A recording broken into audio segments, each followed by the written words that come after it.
ನಮಸ್ಕಾರ. S R public ನ್ಯೂಸ್ಗೆ ಸ್ವಾಗತ. ದಿನಾಂಕ 1/6/2026 ಸೋಮವಾರದಂದು ವಿಜಯನಗರ ಜಿಲ್ಲೆ ಕೂಡ್ಲಿಗಿ ತಾಲೂಕು ಬಣಮಿಕಲ್ಲು ಗ್ರಾಮದ ಸರ್ಕಾರಿ ಮಾದರಿ ಹಿರಿಯ ಪ್ರಾಥಮಿಕ ಶಾಲೆಯಲ್ಲಿ 2026 ಮತ್ತು 27ನೇ ಸಾಲಿನ ಶಾಲಾ ದಾಖಲಾತಿ ಮತ್ತು ಶಾಲಾ ಪ್ರಾರಂಭೋತ್ಸವ ಮತ್ತು ಘನ ಸರ್ಕಾರದ ಪೋಷಕ ಮತ್ತು ಶಿಕ್ಷಕರ ಸಭೆಯನ್ನ ಹಮ್ಮಿಕೊಳ್ಳಲಾಗಿತ್ತು. ಈ ಕಾರ್ಯಕ್ರಮದ ಉದ್ಘಾಟನೆಯನ್ನ ಮಾನ್ಯ ಶಾಸಕರಾದ ಡಾಕ್ಟರ್ ಎನ್.ಟಿ. ಶ್ರೀನಿವಾಸರವರು ನೆರವೇರಿಸಿದರು. ನಂತರ ಈ ಒಂದು ಕಾರ್ಯಕ್ರಮವನ್ನು ಕುರಿತು ಶಾಸಕರು ಮಾತನಾಡಿ, ಪ್ರತಿಯೊಬ್ಬ ಮಗು ಶಿಕ್ಷಣ ಪಡೆದು ವೈಜ್ಞಾನಿಕ ಮನೋಭಾವ ಬೆಳೆಸಿಕೊಳ್ಳಬೇಕು. ಪ್ರತಿದಿನ ತಪ್ಪದೆ ತಮ್ಮ ಮಕ್ಕಳನ್ನು ಶಾಲೆಗೆ ಕಳುಹಿಸಿ ಮಗುವಿನ ಉತ್ತಮ ಭವಿಷ್ಯಕ್ಕಾಗಿ ಸರ್ಕಾರದ ಯೋಜನೆಗಳನ್ನು ಸದುಪಯೋಗ ಪಡಿಸಿಕೊಳ್ಳಬೇಕು ಎಂದು ಪೋಷಕರಿಗೆ ಕಿವಿಮಾತು ಹೇಳಿದರು. ನಂತರ ಶಾಲಾ ಮಕ್ಕಳಿಗೆ ಪಠ್ಯಪುಸ್ತಕ ಮತ್ತು ಸಮವಸ್ತ್ರವನ್ನು ವಿತರಿಸಿದರು.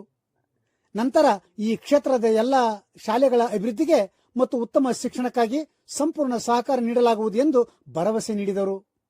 ಈ ಒಂದು ಕಾರ್ಯಕ್ರಮದಲ್ಲಿ ಕ್ಷೇತ್ರ ಶಿಕ್ಷಣಾಧಿಕಾರಿಗಳಾದ ಶ್ರೀ ಮೈಲೇಶ್ ಬೇವೂರ್ ಪ್ರಾಸ್ತಾವಿಕವಾಗಿ ಮಾತನಾಡಿ, ಕರ್ನಾಟಕ ಸರ್ಕಾರದಿಂದ ನಮ್ಮ ಕೂಡ್ಲಿಗಿ ತಾಲೂಕಿಗೆ ಹೆಚ್ಚಿನ ಸರ್ಕಾರಿ ಪಬ್ಲಿಕ್ ಶಾಲೆಗಳು ಮತ್ತು ಸರ್ಕಾರಿ ದ್ವಿಭಾಷಾ ಮಾಧ್ಯಮ ಶಾಲೆಗಳು, ಸರ್ಕಾರಿ ಎಲ್ಕೆಜಿ ಯುಕೆಜಿ ಶಾಲೆಗಳು, ಹೊಸ ಪ್ರೌಢಶಾಲೆಗಳನ್ನು ಪ್ರಾರಂಭಿಸಿರುವುದು ನಾವೆಲ್ಲ ಸಂತೋಷ ಪಡುವಂತದ್ದು. ಇದಕ್ಕೆಲ್ಲ ಕಾರಣ ಕ್ಷೇತ್ರದ ಶಾಸಕರು.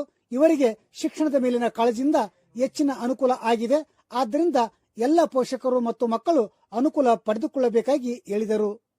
ಈ ಸಂದರ್ಭದಲ್ಲಿ ಗ್ರಾಮದ ಹಿರಿಯ ಮುಖಂಡರಾದ ಬಿಎಂ ಲಿಂಗನಗೌಡರು, ರೈತ ಮುಖಂಡ ಬಣವಿಕಲ್ ಯರಿಸ್ವಾಮಿ, ಸಿದ್ದಣ್ಣ, ಅಲ್ಲಬಕ್ಷಿ, ಸಾಮಿಲ್ ಬಿಎಸ್ ಆನಂದ, ನಿವೃತ್ತ ಶಿಕ್ಷಕರಾದ ವೆಂಕಟೇಶ್, ಬಿಎಂ ಕುಬೇರಗೌಡರು, ಚೌಡೇಶ, ತಳವಾರ ಶರಣಪ್ಪ, ಪಾಪಣ್ಣ, ಬಿಜೆಪಿ ಮುಖಂಡ ನಾಗರಾಜ್ ಕಾಮಶೆಟ್ಟಿ, ಚೌಡೇಶ, ಆಲೇಶ, ರಾಜಾಸಾಬ್, ಕಾರ್ತಿಕ್, ಗ್ರಾಮ ಪಂಚಾಯತ್ ಅಭಿವೃದ್ಧಿ ಅಧಿಕಾರಿ ಶ್ರೀಮತಿ ಶಾಂತಕುಮಾರಿ, ಈ ಸಂದರ್ಭದಲ್ಲಿ ಶಾಲಾ ಅಭಿವೃದ್ಧಿ ಸಮಿತಿಯ ಅಧ್ಯಕ್ಷರಾದ ಶ್ರೀ ಶಿವಮೂರ್ತಿ, ಉಪಾಧ್ಯಕ್ಷರಾದ ಪಿ ಬಸವರಾಜ್ ಮತ್ತು ಎಸ್ಡಿಎಂಸಿ ಸದಸ್ಯರು, ಶಾಲಾ ಮಕ್ಕಳ ಪಾಲಕ ಪೋಷಕರು, ಸಿಆರ್ಪಿ ಮಹಾಂತೇಶ್, ಶಾಲೆಯ ಗುರುಗಳಾದ ಶ್ರೀಮತಿ ಪಾರ್ವತಮ್ಮ ಮತ್ತು ಶಾಲಾ ಸಿಬ್ಬಂದಿ ವರ್ಗ, ಕೆಜಿಬಿವಿ ಶಾಲೆಯ ಮುಖ್ಯ ಗುರುಗಳು ಮತ್ತು ಸಿಬ್ಬಂದಿ ವರ್ಗ ಸೇರಿದಂತೆ ಅನೇಕರು ಭಾಗಿಯಾಗಿದ್ದರು.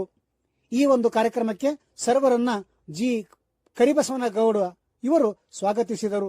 ಪ್ರಾರ್ಥನಾ ಗೀತೆಯನ್ನ ಶ್ರೀಮತಿ ಪವಿತ್ರ ನೆರವೇರಿಸಿದರು.